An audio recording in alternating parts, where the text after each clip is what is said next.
Thinking you can build a side hustle online? How about earning an extra $500 a month with a niche blog? It sounds a lot more achievable than you might think. Forget trying to be a jack of all trades. The secret is focus.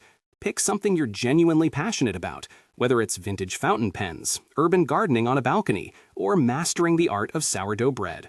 Once you've got your niche locked down, start creating high-quality content.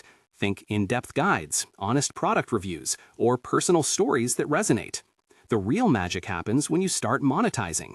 For a niche blog, affiliate marketing is often a goldmine.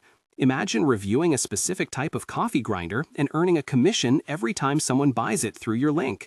Or perhaps you can create and sell your own digital products, like an ebook on The Ultimate Guide to Caring for Succulents, or a printable planner for busy parents.